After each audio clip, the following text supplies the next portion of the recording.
I'm John Lincove, and this is the review of the 2025 Toyota 4Runner SUV.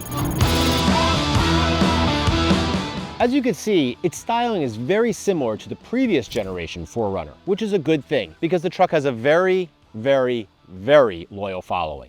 It shares its platform and basic architecture with the Toyota Land Cruiser, as well as the Tundra and Tacoma pickup trucks and the Lexus LX and GX SUVs.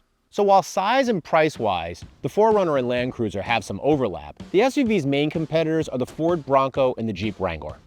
There are 12 trims available with 2 powertrain choices. Wait a sec. The SR5, TRD Sport, TRD Sport Premium, TRD Off-Road, TRD Off-Road Premium, and Limited use a 278 horsepower, 2.4-liter turbocharged 4-cylinder engine that we have in our truck. While the TRD Off-Road iForce Max, TRD Off-Road Premium iForce Max, Limited iForce Max Platinum, and TRD Pro all use a 326 horsepower, 2.4-liter turbocharged 4-cylinder hybrid engine. There's also the Trail Hunter.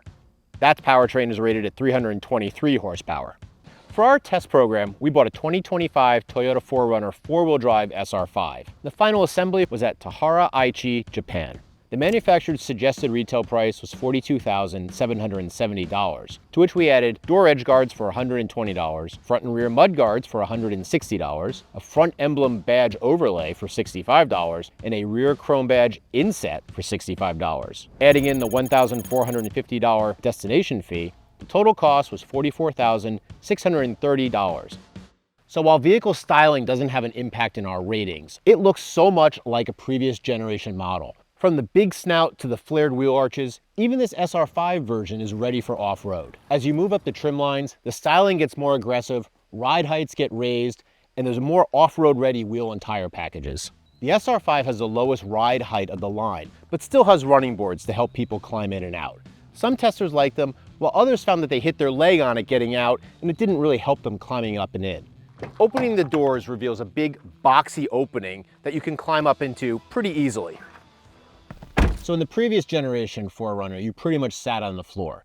With the redesign, you sit up much higher, but visibility hasn't improved significantly. From the really high dash and hood to the low roofline and the severely sloped windshield, the view out front is compromised. Looking straight back, the big tall head restraints and the sloped rear window also compromise the view. At least the side glass is pretty tall, which makes over-the-shoulder looks okay. The driving position is decently roomy, but it's far from spacious. The cloth front seats in our SR5 are supportive and give you a good posture to be able to see out and sit upright. Also, one benefit of that smaller area is that the driver has really great access to all the controls, from the knobs on the climate system and the toggle switches to the small buttons on the left side of the steering column. Storage in the cabin is also really good. There's nooks and cubbies all over, from the side over here of the transmission to where you would place your cell phone, underneath the center armrest, as well as on the door, which has these cool scaffolding looking buckets from the top and bottom part of the door panel. Oddly, there's a small panel at the back of the door. Looks like it wouldn't really hold anything and actually let it fall out when you open the door. Okay, so moving on to the controls, they're mostly a carbon copy of what we saw in our tested Tacoma. That means there's some weirdness going on in here. First off, the climate system. It's not an automatic system, and to adjust the temperature from warm to cold, you basically turn a knob, which is great, but it has this little gauge that goes up in size. So taller is warm and smaller is cold, and you have no idea where the transition is unless you feel it coming out of the vents. It actually looks like you're increasing the fan speed. It's probably a way of getting around only having a simple monochrome display instead of a vivid 4-color one. Or they could have monochrome numbers that tell you what the temperature is. Similarly, the infotainment system and the gauge cluster can be difficult to navigate through and use. There are some vehicle settings that are in the infotainment system screen. There are some that are in the gauge cluster right in front of the driver, and you have to go through using different controls on the steering wheel to navigate through the various acronyms and oddball icons. At the least, the knobs for the climate system are big and the toggle switches are easy to access. But the dainty little volume power switch for the infotainment system is kind of weird. Android Auto and Apple CarPlay compatibility is standard, but some of our testers found that they had a hard time connecting their Android phone. One of the nice things about the system is that Toyota's software finally will lower the audio volume when you're using a text-to-speech feature. That wasn't always the case. In the past, when you were dictating a text, the radio would play at full volume while you were talking. It wouldn't pick up the audio and interfere with your text, but it was still really distracting and unnerving. The interior of our base level SR5 doesn't impress. It's kind of rough and ready at best. Besides the plastic everywhere, there's a lot of blank switches because our SR5 doesn't have options. In fact, there's 16 of these blank switches throughout the cabin. In addition, there's a number of large panel gaps that aren't very Toyota-like compared to many other models. And these grab handles that are on the center console and the doors aren't sturdy at all. Maybe in a Corolla Cross they'd be all right, but here they don't give a lot of confidence. Finally, this is one of the worst headliners we've seen in a vehicle in recent history. Historically, this has been called kind of mouse fur-like, but this actually feels like the packing materials that you would see in a TV or a computer box. On the positive side, for being an off-road vehicle, there weren't any squeaks or rattles when we were driving it around, both on gravel roads or just regular streets. So getting into the second row isn't as easy as the front. The big wheel arch gives only a narrow footpath and you have to duck to avoid the roof. The seat's pretty firm and there's not a lot of under leg support, so you sit with your knees high in the air. On the positive side, you can recline the seat fairly easily and there's good foot room underneath the front seats. Cargo area has a big opening, but there's still compromises. For example, the second row seats, they either tumble home forward or stack, but either way, it really limits what you can load in there. If you have the optional third row seat or even the hybrid version, the load floor is pretty high, compromising cargo space anymore. It's a relatively low liftover in our SR5, and the space is generous, but you have to be aware of the seats.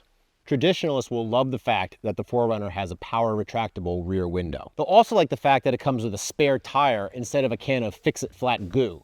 Unfortunately, it's a space saver spare, not a full size.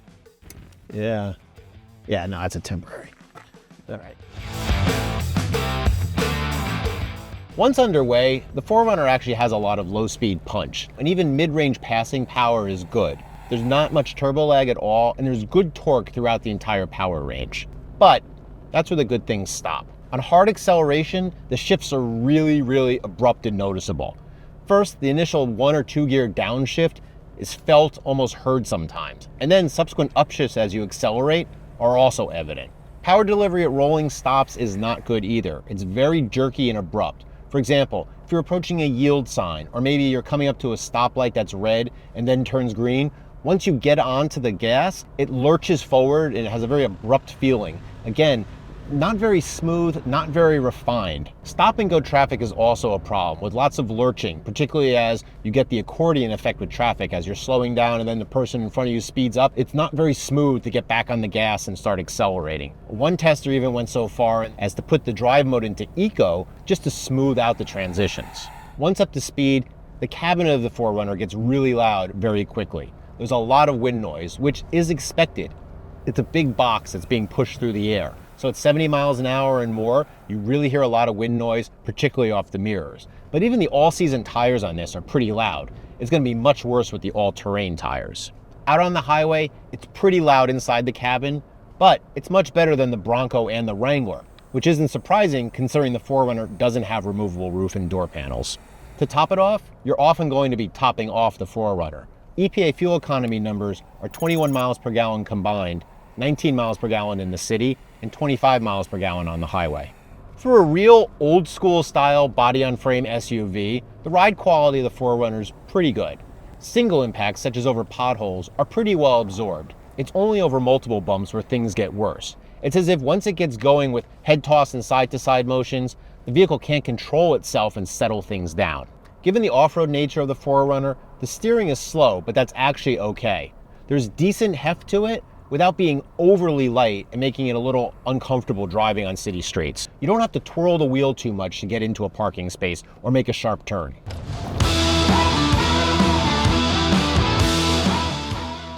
So that's our video review of the 2025 Toyota 4Runner. It stays true to its roots, geared more for off-road exploration than on-road family hauling. For more information on the 4Runner and other SUVs, go to consumerreports.org.